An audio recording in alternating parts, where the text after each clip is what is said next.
AP classes में आप लोगों का स्वागत है। तो चलिए आज सेशन को स्टार्ट करते हैं। तो स्टार्ट करने से पहले हम लोग कुछ शब्द बातें बोलते हैं, सुनते हैं, मोटिवेशनल लाइन सुनते हैं। तो आइए सुन। रख हौसला वो मंजर भी आएगा, प्यासे के पास समुंदर भी आएगा। रख हौसला वो मंजर भी आएगा, प्यासे के पास समुंदर भी आएगा। ऐसे थककर मत बैठ मुसाफिर, मंजिल भी मिलेगी, मेहनत करने का मज़ा भी आएगा, मेहनत करने का मज़ा भी आएगा। तो चलिए हम लोग दो गो मतलब पार्ट 2 हम लोग देख लिए हैं। पार्ट 3 अब हमको देखना है। तो इसमें क्या हीरा और ग्रेफाइट में हम पिछले वीडियो में बताए थे, थोड़ा बहुत डिफिनीशन बताए थे और हीरा और ग्रेफाइट में डिफरेंट हम बताए थे। आइए हम आज इस वीडियो के माध्यम से हीरा और ग्रेफाइट में अंतर हम लोग स्पष्ट करेंगे और आईपी के नियम हम लोग जानेंगे। यूपी क्या होता है इसका फुल फॉर्म जानेंगे और हाइड्रोकार्बन के प्रकार जानेंगे। कितने हाइड्रोकार्बन के प्रकार होते हैं सबसे पहले जानेंगे हाइड्रोकार्बन क्या होता है, इसके बारे में हम लोग अध्ययन करेंगे। ठीक, तो चलिए हम लोग अपना सेशन को स्टार्ट करते हैं बिना देरी किए हुए। तो सबसे पहले जानिए कि ये हीरा और ग्रेफाइट में अंतर क्या है। हीरा पहला है क्या, हीरा एक ऐसा पदार्थ है जो सबसे कठोर पदार्थ है। इसका उपयोग कहाँ होता है, तो इसका उपयोग हीरा का उपयोग होता है शीशा को काटने में प्रयोग किया जाता है। क्या किया जाता है, हीरा का शीशा का काटने में प्रयोग किया जाता है। यह विद्युत का क्या होता है, कुचालक होता है। क्या होता है, विद्युत का कुचालक होता है। यह क्या होता है, चमकीला भी होता है। क्या होता है, चमकीला भी होता है। इसके अपवर्तनांक सबसे ऊंच होता है। तो इसका अपवर्तनांक कितना होता है, 2.217 होता है। 2.417 होता है। क्या होता है, 2.417 होता है इसका अपवर्तनांक। अब ग्रेफाइट के बारे में हम लोग देख लेते हैं कि ग्रेफाइट क्या है। ग्रेफाइट क्या है, कार्बन का एक शुद्धतम एवं अस्थायी अपरूप है। क्या है, कार्बन का शुद्धतम एवं अस्थायी अपरूप है। क्या है, ग्रेफाइट। ग्रेफाइट आप लोग देखे होंगे कि ग्रेफाइट का उपयोग कहाँ किया जाता है, तब पेंसिल में किया जाता है। ग्रेफाइट का उपयोग हम लोग पेंसिल में उसका उपयोग करते हैं, ग्रेफाइट का उपयोग। ठीक, क्या इसका कलर क्या होता है, ब्लैक होता है, यानी काला कलर का होता है ग्रेफाइट। ठीक, फिसलनशील भी होता है। ग्रेफाइट क्या होता है, फिसलनशील होता है। क्या होता है फिसलनशील, यानी क्या होता है, इस पर पैर रखने पर इंसान फिसल सकता है, गिर सकता है। क्या होता है, फिसलनशील होता है। इसका कारण क्या है कि फिसलनशील होता है, इसके कार्बन के बीच में क्या होता है, कार्बन के बीच में एक कमजोर बॉन्ड होता है। क्या होता है, बहुत कमजोर बॉन्ड होता है, जिसके कारण क्या होता है, यह फिसलनशील होता है। ये कार्बन कार्बन से जुड़कर ये 3 गो कार्बन से मिलकर बनता है। इसका संकरण का बात किया जाए तो इसका संकरण sp2 होता है और हीरा का संकरण होता है sp3 होता है। क्या होता है, हीरा का संकरण sp3 होता है। तो आइए हम लोग अब बोर्ड के माध्यम से अब जान लेते हैं कि हीरा और ग्रेफाइट में अंतर। ऐसे तो हमको सब बता देंगे, तो आइए हम लोग बोर्ड के माध्यम से जानते हैं कि हीरा क्या लिखा है क्वेश्चन, हीरा और ग्रेफाइट में अंतर हमको स्पष्ट करना है। तो अंतर स्पष्ट करना है तो आइए हम लोग यहाँ एक तरफ हम क्या लिखते हैं, एक तरफ क्या लिखते हैं, हीरा। ठीक, 5 नंबर का क्वेश्चन है। आप लोग बिहार बोर्ड से हैं तो एक क्वेश्चन संभवतः आ सकता है और नहीं आ सकता है तो ऑब्जेक्टिव में आ सकता है कि हीरा का अपवर्तनांक कितना होता है। तो आइए हम लोग देखते हैं कि कार्बन का क्या है, अपरूप है। हीरा क्या है, कार्बन का अपरूप है। क्या है, 1 नंबर में हीरा क्या है, कार्बन का अपरूप है। दूसरा नंबर में ग्रेफाइट के बारे में हम लोग जानते हैं कि दूसरा नंबर में क्या होगा, इसमें 1 नंबर में क्या होगा, कार्बन का शुद्धतम। क्या होता है, शुद्धतम और अस्थायी अपरूप है। क्या है, अस्थायी अपरूप है। कार्बन का शुद्धतम और अस्थायी अपरूप है। और दूसरे नंबर में क्या होता है, इसका अपवर्तनांक कितना होता है, तो इसका अपवर्तनांक उच्च होता है। हीरा का अपवर्तनांक उच्च होता है। क्या होता है? हीरा का अपवर्तनांक उच्च होता है और इसका अपवर्तनांक क्या होता है? निम्न होता है। क्या होता है? इसका अपवर्तनांक निम्न होता है।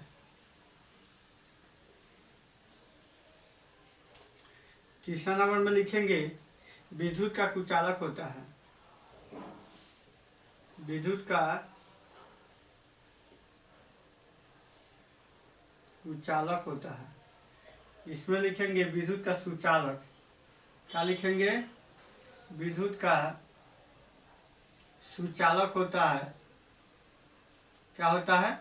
विद्युत का सुचालक। अब इसको हम मिटा देते हैं, बाद में हमको याद हम बता देंगे आपको, यानी स्पेस न है। 4 नंबर में लिखेंगे, 4 नंबर में एक कार्बन से मिलकर, अब इसका संकरण का बात कर लेते हैं पहले। इसका संकरण क्या होता है? sp3 होता है और इसका जो संकरण है sp2 होता है। क्या होता है? sp2 होता है। अब 5 नंबर में, यानी अंतर स्पष्ट करने के लिए अगर 5 नंबर में पूछेगा तो इतना काफी है। विद्युत का कुचालक होता है, विद्युत का सुचालक होता है। और इसका जो कोण बनता है sp2 के बीच में, इसका कोण के हम बारे में अभी बात करते हैं। हम अब बात कर लेते हैं, sp3 हो गया और sp2 हो गया, ठीक। अब कार्बन के हम बारे में जानते हैं, कौन है? ये चतुष्फलकीय होता है।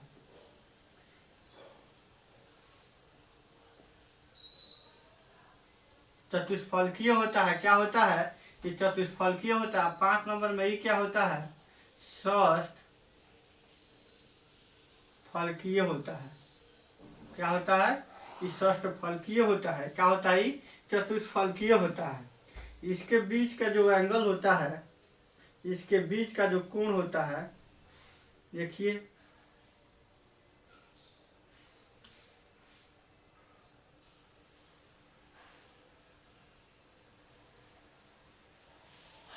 एक 109.28, ठीक। ये देखिए हीरा के बीच का ये क्या होता है? 6 नंबर में देखेंगे, हीरा कौ कार्बन से जुड़ता है? 3 गो। इसके बीच में एंगल होता है 120 डिग्री का, इसके बीच में एंगल होता है। और इसमें क्या होता है? 109.28 का होता है। क्या होता है? 28 का होता है। इसका हम लोग एंगल देख लिए 6 नंबर में। और 7 नंबर में हम लोग और कुछ देख लेते हैं। चलिए, इतना ही काफ़ी है, क्योंकि इतना ही काफ़ी है हीरा और ग्रेफाइट में अंतर स्पष्ट करने के लिए। 5 नंबर इसे आसानी से मिल जाएगा, इसमें किसी प्रकार की दिक्कत नहीं होगी। तो कार्बन का क्या है? हीरा क्या है? कार्बन का अपरूप है। ग्रेफाइट का है, क्या होता है? अब इसमें एक और लिख लीजिए, ये कठोर होता है। क्या होता है? हीरा क्या है? कठोर होता है। 7 नंबर में क्या होता है? मुलायम होता है। क्या होता है? मुलायम होता है। इतना काफ़ी है 5 गो नंबर पाने के लिए, इतना काफ़ी है स्पष्ट करने के लिए। अपवर्तनांक कितना? इसका उच्च होता है, इसका क्या होता है? निम्न होता है। विद्युत का क्या होता है? कुचालक होता है। ये क्या होता है? विद्युत का सुचालक होता है। इसका संकरण sp3 होता है, इसका संकरण sp2 होता है। यह चतुष्फलकीय होता है। ये क्या होता है? षष्ठफलकीय होता है। इसका जो कोण होता है 109 डिग्री से 28 होता है। इसके बीच का जो कोण होता है कार्बन के बीच में 120 डिग्री का कोण होता है। तो चलिए, हीरा और ग्रेफाइट के बीच में हम अंतर को स्पष्ट कर लिए। अब हम चर्चा करते हैं इसके बाद क्या था, आईपेक नेम क्या होता है। यूपेक यानी आईपेक का फुल फॉर्म हम लोग देखते हैं। तो अगर आप लोग को स्क्रीनशॉट करना है तो आप लोग स्क्रीनशॉट कर लीजिए, नहीं तो हम बोल रहे हैं तो आप लोग लिख लीजिएगा साथ साथ में, ठीक। चलिए, अब हम इसको मिटाते हैं। अब हम बात करते हैं अगले टॉपिक पर, यानी क्वेश्चन पूछ रहा है, 1 नंबर हो गया। क्वेश्चन पूछ रहा है आईपेक का फुल फॉर्म क्या होता है, यानी IUPAC का फुल फॉर्म, यानी यूपेक का फुल फॉर्म क्या होता है। क्वेश्चन ऑब्जेक्टिव में कभी कभी पूछ देगा आप लोगों से कि IUPAC का फुल फॉर्म क्या होता है। तो क्या होता है? आई से हो गया क्या है? आई से हो गया इंटर नेशनल क्या हो गया, international union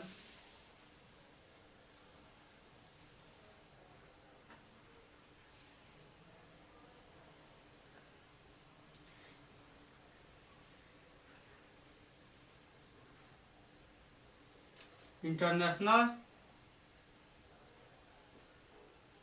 union international union of pure, क्या हुआ, प्योर एंड अप्लाइड केमिस्ट्री, क्या हुआ, international union of pure and applied chemistry. क्या होता है, IUPAC का फुल फॉर्म क्या होता है, यानी यूपे, क्या होता है, यूपे का फुल फॉर्म क्या होता है, international union of pure and applied chemistry. क्या होता है, international union of pure and applied chemistry होता है। क्या होता है, अप्लाइड केमिस्ट्री। तब हम लोग दूसरा टॉपिक भी देख लिए। तीसरा अब हम लोग देखते हैं हाइड्रोकार्बन के प्रकार, कि हाइड्रोकार्बन के कितने प्रकार होते हैं। तो हाइड्रोकार्बन के बारे में हम लोग पहले जान लेते हैं कि हाइड्रोकार्बन क्या है। हाइड्रोकार्बन क्या है, वैसे कार्बन इसमें हाइड्रोजन और कार्बन क्या हो, यौगिक बना हो, इसमें हाइड्रोजन और कार्बन का कंपाउंड बना हो, उसे हम क्या बोलते हैं, हाइड्रोकार्बन बोलते हैं। तो हाइड्रोजन और कार्बन का कंपाउंड कैसे बनेगा, मान लीजिए CH4 हो गया, C2 हो गया, C2H2, C6H8 हो गया, ये क्या है, सब हाइड्रोकार्बन है। क्या है, ये सब हाइड्रोकार्बन है। क्या है, सब हाइड्रोकार्बन है। इसमें क्या है, यौगिक बना है जिसमें हाइड्रोजन और कार्बन का हो, हाइड्रोजन और कार्बन हो, क्या हो, हाइड्रोजन है और उसमें कार्बन है। इसका जो यौगिक बनता है इसी को हम क्या बोलते हैं, हाइड्रोकार्बन बोलते हैं। क्या बोलते हैं, हाइड्रोकार्बन बोलते हैं। अब हाइड्रोकार्बन के प्रकार के बारे में हम लोग चर्चा करते हैं। तो इसके प्रकार 4 भागों में बांटा गया है। क्या भाग में, 4 भागों में बांटा गया है। क्या भागों में, 4 भागों में इसे बांटा गया है। तो बारी बारी करके हम लोग पढ़ेंगे इसको। तो सबसे पहला भाग में क्या हो गया, संतृप्त हाइड्रोकार्बन, संतृप्त हाइड्रोकार्बन, क्या हो गया, संतृप्त हाइड्रोकार्बन। दूसरा में असंतृप्त हाइड्रोकार्बन, असंतृप्त हाइड्रोकार्बन, क्या हुआ, असंतृप्त हाइड्रोकार्बन। तीसरा में हम लोग देखेंगे एलिसाइक्लिक,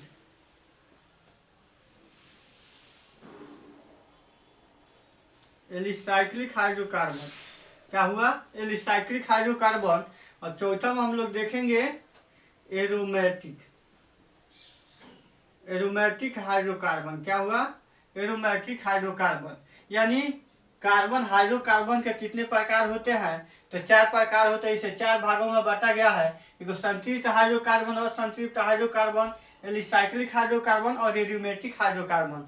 तो अब हम बात कर लेते हैं कि संतृप्त हाइड्रोकार्बन क्या है और असंतृप्त हाइड्रोकार्बन। यहाँ नीचे टॉपिक में हम लोग देख लेते हैं कि संतृप्त और असंतृप्त में क्या अंतर है, इसको हम लोग देख लेते हैं। उसके बाद अगले वीडियो में हम लोग एलिसाइक्लिक के बारे में और एरोमेटिक के बारे में चर्चा करते हैं। तो 2 संतृप्त और असंतृप्त के बारे में हम लोग पढ़ लेते हैं यार। उसके बाद हम लोग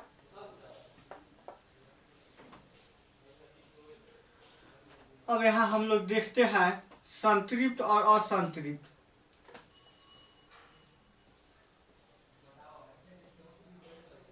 संतृप्त, असंतृप्त,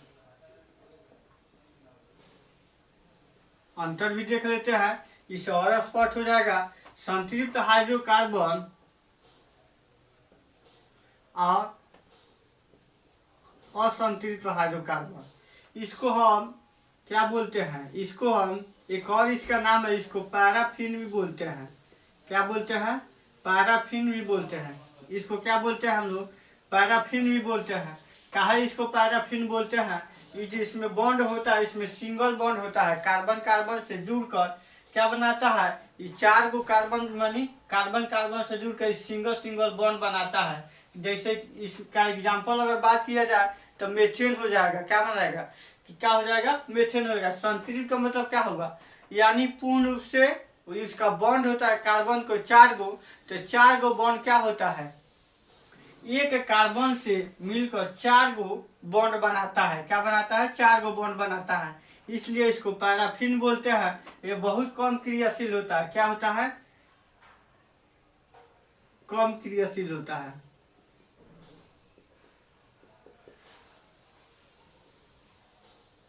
कम क्रियाशील होता है। क्या होता है, ये कम क्रियाशील होता है। संतृप्त हाइड्रोकार्बन क्या होता है, कम क्रियाशील होता है।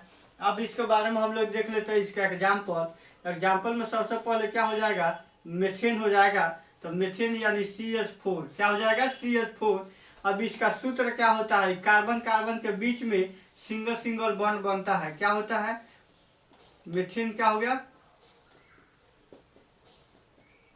इसमें जो बॉन्ड बनता है क्या बनता है, इसमें सिंगल बॉन्ड बनता है, इसमें एकल बंधन, इसमें कार्बन कार्बन के बीच में क्या होता है, एकल बंधन होता है। क्या होता है, एकल बंधन होता है। क्या होता है, एकल बंधन। संतृप्त कार्बन वैसे हाइड्रोकार्बन को कहते हैं कि जो कार्बन से जुड़कर सिंगल बॉन्ड बनाता है, उसे संतृप्त हाइड्रोकार्बन कहते हैं। और इसे पैराफिन भी कहते हैं।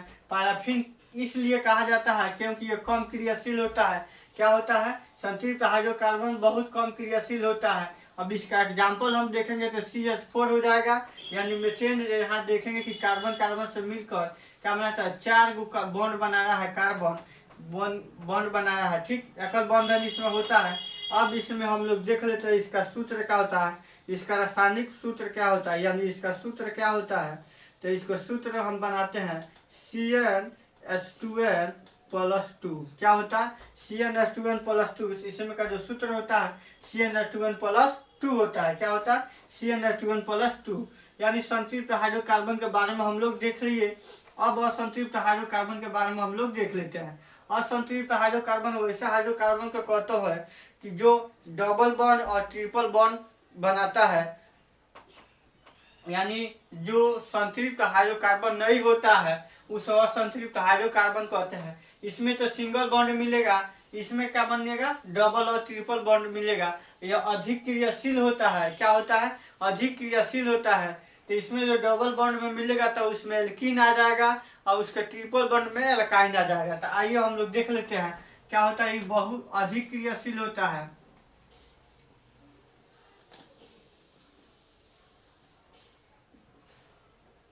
क्या होता है, संतृप्त हाइड्रोकार्बन क्या होता है, असंतृप्त हाइड्रोकार्बन क्या होता है, अधिक क्रियाशील होता है। क्या होता है, अधिक क्रियाशील होता है। इसमें एकल बॉन्ड, इसमें द्विबंधन और त्रिबंधन होता है। क्या होता है, इसमें द्विबंधन और कार्बन कार्बन के बीच में डबल बॉन्ड और ट्रिपल बॉन्ड होता है। क्या होता है, डबल बॉन्ड और ट्रिपल बॉन्ड होता है। इसमें क्या होता है, यह अधिक क्रियाशील होता है। इसमें डबल बॉन्ड और ट्रिपल बॉन्ड होता है। क्या होता है, डबल बॉन्ड और ट्रिपल बॉन्ड होता है। जैसे एग्जाम्पल में हम लोग देख लेते हैं C2H4। क्या हो गया, C2H4 C2H2 क्या हो जाएगा, डबल बॉन्ड हो जाएगा। यानी कार्बन कार्बन के बीच में डबल बॉन्ड, यानी कार्बन एक में कार्बन कार्बन के बीच ट्रिपल बॉन्ड होता है। क्या होता है, ट्रिपल बॉन्ड होता है। क्या होता है, ट्रिपल बॉन्ड होता है। ठीक, अब हम लोग देख लिए। तो इसको हम क्या बोलते हैं, एल्कीन। इसको क्या बोलते हैं, एल्कीन। और इसको बोलते हैं अल्काइन। इसको क्या बोलते हैं, अल्काइन। क्या बोलते हैं इसको, इसको ट्रिपल जो बॉन्ड है उसको अल्काइन बोलते हैं और इसको जो हम बोलते हैं एल्कीन बोलते हैं। तो एल्कीन का फॉर्मूला क्या होता है, CnH2n होता है। क्या होता है, इसका फॉर्मूला क्या होता है, एल्कीन को निकालने के लिए फॉर्मूला क्या होता है, CnH2n होता है। बल्कि अल्काइन को निकालने के लिए CnH2n-2 होता है। क्या होता है, CnH2n-2 होता है। तो चलिए हम लोग संतृप्त हाइड्रोकार्बन और असंतृप्त हाइड्रोकार्बन के बीच में अंतर को स्पष्ट कर लिए। और हाइड्रोकार्बन के 4 प्रकार में बांटा गया है, जिसमें 2 प्रकार हम लोग पढ़ लिए हैं। अब इसके बाद से हम लोग फार्मूला डराइव करेंगे और साइक्लिक हाइड्रोकार्बन पढ़ेंगे, एरोमेटिक हाइड्रोकार्बन पढ़ेंगे। तो चलिए हम मिलते हैं नेक्स्ट वीडियो के साथ। आप लोग वीडियो अच्छा लगा हो तो लाइक कीजिए, कमेंट कीजिए, अपने दोस्तों के पास शेयर कीजिए। क्या अपने दोस्तों के पास शेयर कीजिए और पढ़िए कीजिए। कार्बन और उसके यौगिक के जो चैप्टर है, कॉन्सेप्ट अभी चल रहा है, इसका भी क्वेश्चन हम कराएंगे जल्द ही। आप लोगों के सामने क्वेश्चन बैंक का हम क्वेश्चन ड्राइव कराने वाले हैं। ऑब्जेक्टिव और सब्जेक्टिव दोनों आप लोगों को बहुत ही लाभदायक होगा बिहार बोर्ड के लिए और चाहे सीबीएसई बोर्ड के लिए। सिलेबस दोनों एक ही है, तो आप लोग मजे से पढ़िए और वीडियो को अपने दोस्तों के पास शेयर करते रहिए। चलिए हम